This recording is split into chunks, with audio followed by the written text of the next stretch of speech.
Assalamualaikum rekan-rekan Domiloka. Ini kita akan membahas sedikit tentang beberapa pertanyaan yang sebenarnya bukan pertanyaan baru ya mengenai penolakan visa Korea Selatan. Misal Anda tidak bisa membuktikan kekuatan ekonomi atau alasan yang mencukupi untuk kembali ke Indonesia seperti itu. Padahal ini beliaunya seorang PNS gitu. Nah, di video kali ini kita akan membahas hal tersebut. Jadi ada alasan umum dan cara menghindari dari penolakan visa atau istilahnya visa-visa yang ditolak. Ini tidak hanya berlaku untuk negara Korea Selatan ya, tapi juga bisa kita terapkan untuk pengajuan visa secara umum. Apa saja? Mari kita simak ya. Nah, yang pertama itu salah pilih jenis visa. Kenapa kita bahas tentang salah pilih jenis visa ini? Pada umumnya kita hanya mengetahui jenis visa itu hanya satu. Misalkan visa C3 untuk visa jangka pendek atau visa turis, kita menganggapnya seperti itu. Kemudian visa E9 itu untuk kerja. Padahal itu ada jenis visa lain. Misalkan ada visa E9, E7, E10, E8, C4 dan lain sebagainya. Nah, jenis-jenis pilihan visa ini yang sangat banyak seringkali membingungkan karena kan kita sebagai orang awam pada umumnya ya, mendaftar visa itu kan bukan suatu kegiatan yang kita lakukan setiap hari. Misalkan kita ingin pergi ke Korea Selatan, paling kan cuma daftar visa kan satu kali saja untuk single visa pada awalnya. Kemudian ketika sudah pernah diterima visanya, mungkin kita akan berganti ke multiple visa ataupun ke jenis visa jangka pendek yang lainnya. Nah, salah memasukkan spasi, misalkan ya kita niatnya datang ke Korea Selatan itu untuk tourism, hanya untuk wisata, sedangkan C3 itu secara umum adalah visa jangka pendek yang artinya di bawah 3 bulan atau di bawah 90 hari ya. Nah, ketika kita memilih C3, kita tidak memberikan spasi di sampingnya, misalkan C31 untuk undangan, kemudian C39 itu untuk tourism transit, multiple visa juga masuk ke dalam kategori ini ya, karena kunjungan jangka pendek, ataupun visa bisnis di C34. Nah, kesalahan-kesalahan yang sebenarnya menurut kita ini hal yang remeh ya, tapi ini ternyata sangat diperhatikan oleh pihak kedutaan. Pernah kejadian klien saya mendaftar bersama dengan istrinya. Nah, ternyata visa dari istrinya ini ditolak, padahal dari kami pihak agen sudah jelas-jelas menuliskan bahwa dia ini visanya itu adalah tourism transit atau jenisnya ada di C39 ya. Akan tetapi karena dari pihak KVAC itu membandel visa, dia mengajukan bareng dengan suaminya ya. Biasanya kalau mengajukan bersama-sama itu akan dianggap satu pendaftaran visa. Pihak kedutaan itu akan pertama kali melihat itu adalah lembar pertama jenis visa yang kita ajukan seperti itu. Nah, kita masuk ke poin berikutnya, yaitu tujuan perjalanan tidak jelas. Kenapa kita katakan tujuan perjalanan tidak jelas ini masuk ke dalam salah satu hal yang krusial? Mungkin bagi kita memasukkan jenis visa, oh aku mau turis aja, aku mau jalan-jalan aja. Nah, jalan-jalan ini tidak cukup hanya menuliskan jalan-jalan, tapi harus disebutkan itinerary atau jadwal perjalanannya.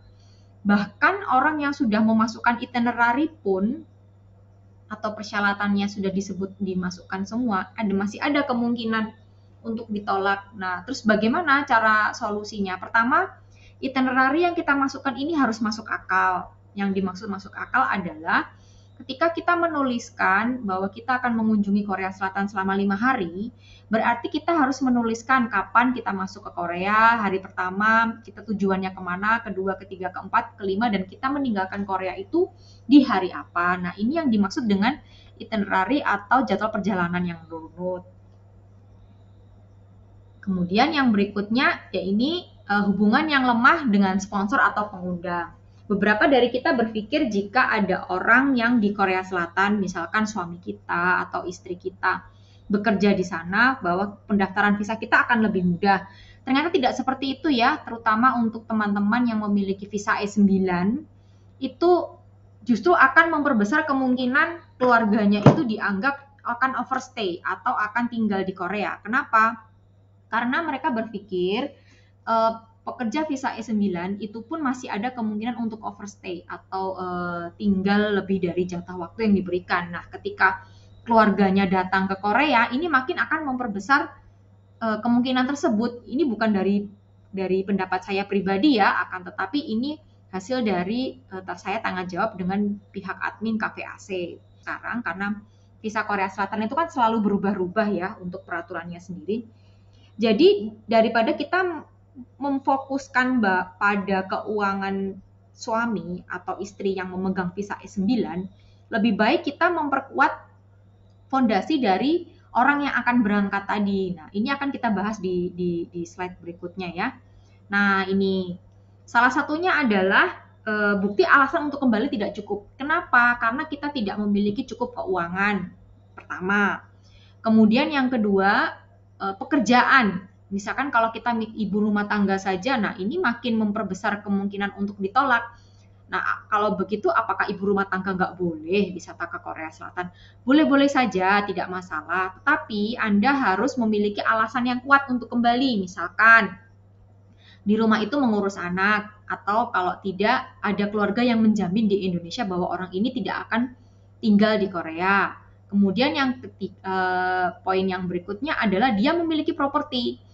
Untuk hal ini pihak kedutaan utamanya Korea Selatan menitik beratkan pada kepemilikan kartu kredit ataupun mobil atas nama pribadi. Jadi ketika kita memiliki aset dari pihak kedutaan, ini akan mempertimbangkan bahwa orang ini memang mampu gitu loh untuk perjalanan. Nah, misalkan contohnya satu lagi seperti ini.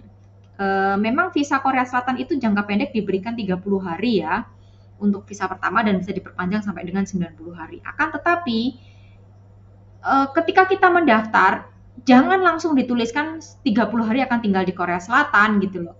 Karena dari pihak kedutaannya akan berpikir ngapain orang ini tinggal lama banget di Korea. Meskipun kita mau ngomong, aku kan mau nemenin suami. Nah, justru ketika kita menuliskan mau menemani suami ini atau istri ini akan menimbulkan tanda tanya besar. Oh, berarti nanti orang ini bisa saja ada kemungkinan untuk tinggal dengan suaminya di Korea, tidak untuk jalan-jalan seperti itu. Jadi tetap kita kembali kepada rencana awal, silahkan apply untuk 5 hari. Tunjukkan keuangan Anda memang mampu. Biasanya sih memang tidak ada patokan dari pihak kedutaan berapa nominalnya yang harus disebutkan.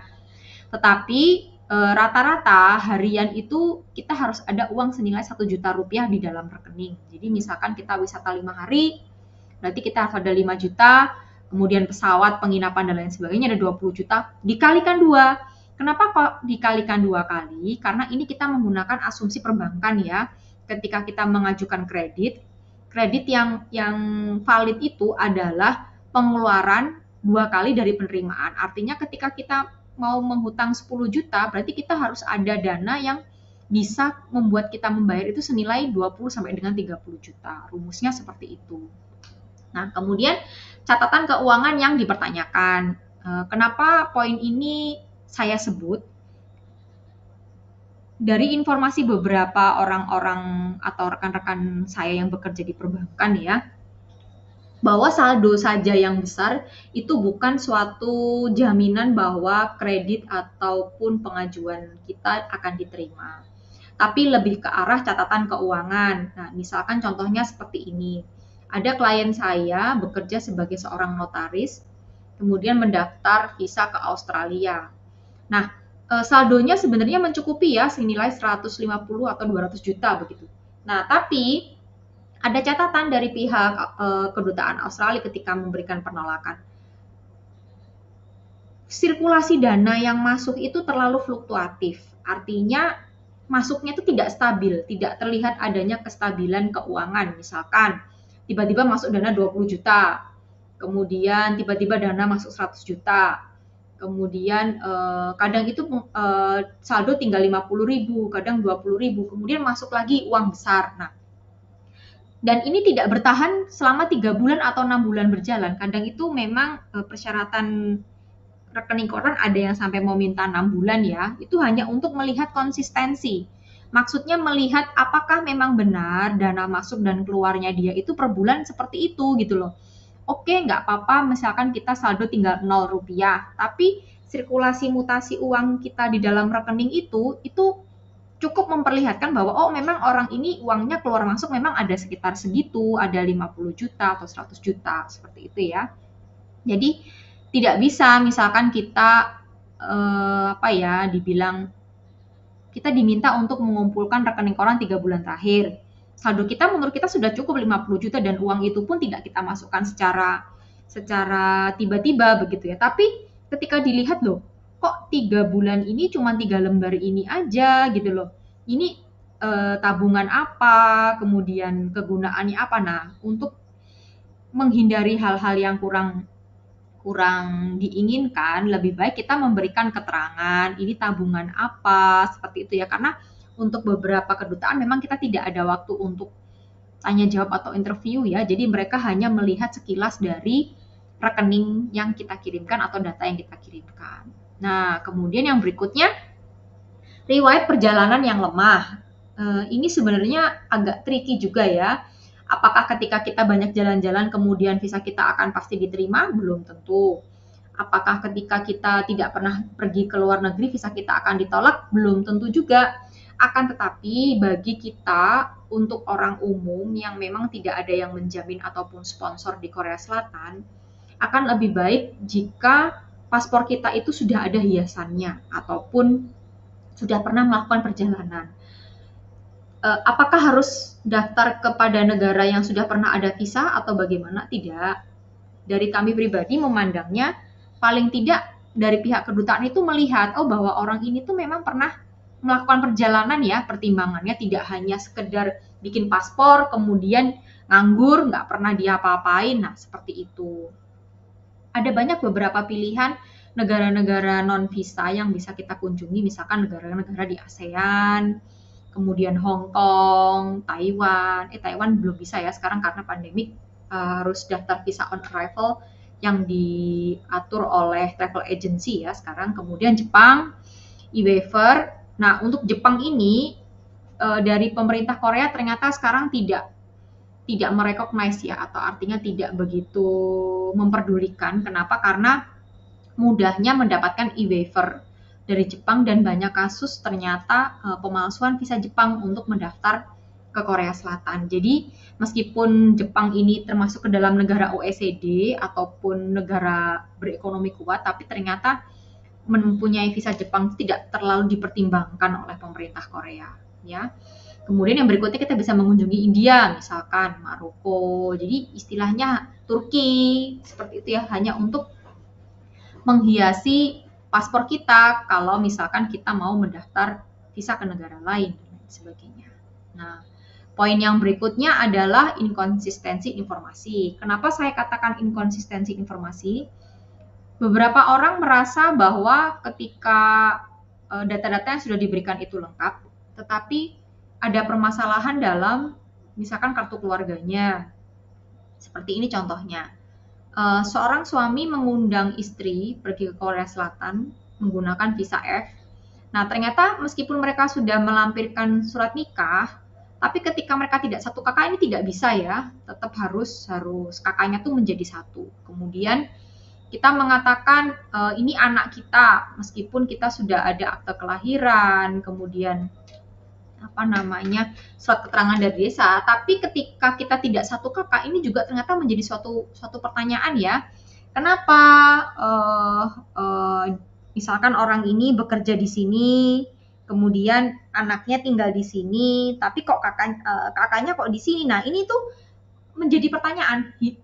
Lebih baik kita menghilangkan aspek-aspek yang seperti itu. Semakin mudah atau semakin simpel dari dokumen yang kita serahkan itu akan mempermudah proses kita. Jadi belum tentu berkas kita tuh tebel, semua sudah kita jelaskan seperti itu akan dibaca tuh enggak. Kenapa? Karena ketika kita mencoba untuk memasukkan berkas ya, pertama kan kita masukkan berkas ke KVAC dulu.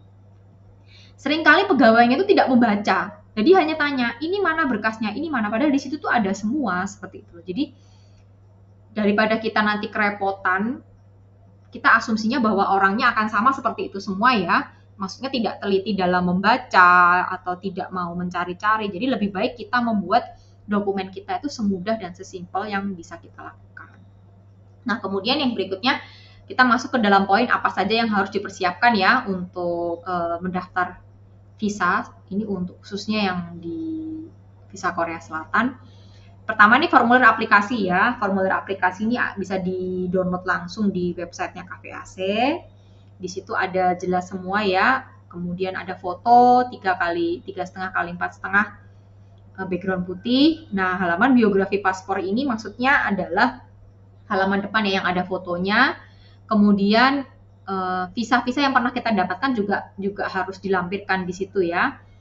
Poin yang berikutnya sertifikat bank asli ini sama tadi hubungannya ya dengan keuangan yang kurang memadai tadi. Jadi harus ada kapan dibuka saldonya, kemudian rata-rata saldo hariannya, rekening koran ya istilahnya mutasinya itu. Nah ini.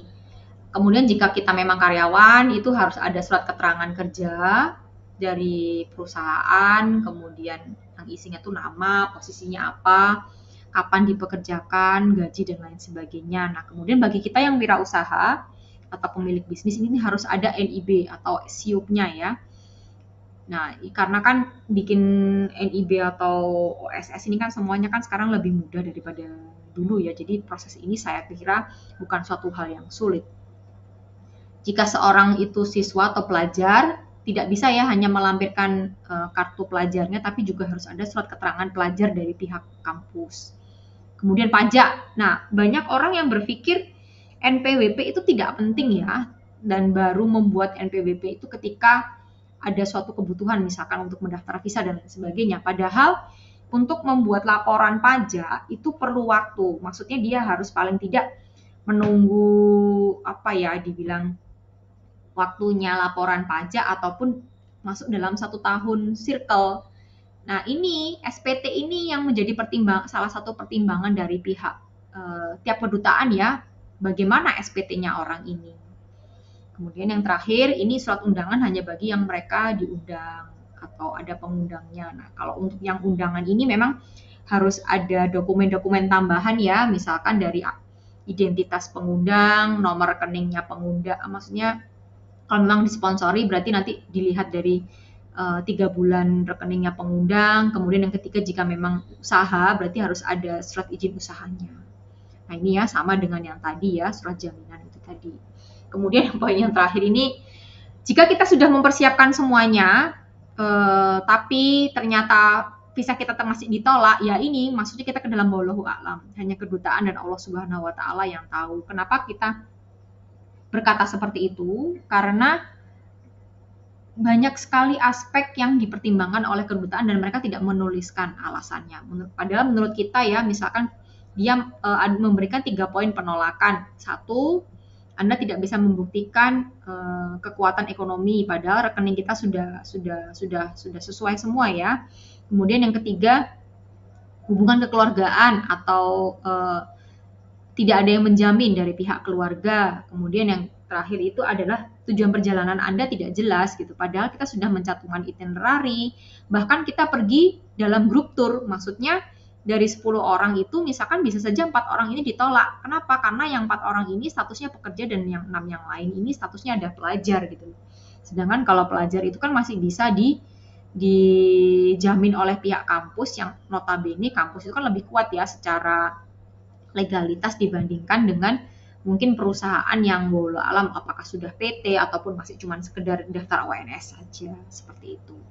Jadi bagi rekan-rekan pejuang visa, maksudnya yang baru mencoba untuk mendaftar visa, mari kita persiapkan. Memang daftar visa itu tidak bisa langsung mendadak sekarang pengen daftar kemudian besok berangkat daftar gitu, nggak bisa ya. Karena ada aspek-aspek seperti rekening koran yang itu memang harus dipersiapkan 3 bulan sebelumnya. Bagi yang membutuhkan informasi yang detail bisa langsung kontak ya di kontak personnya Domiloka. Tetap selalu semangat bagi yang visanya ditolak. Insya Allah nanti bisa didaftarkan lagi 6 bulan ke depan. Terima kasih. Assalamualaikum warahmatullahi wabarakatuh.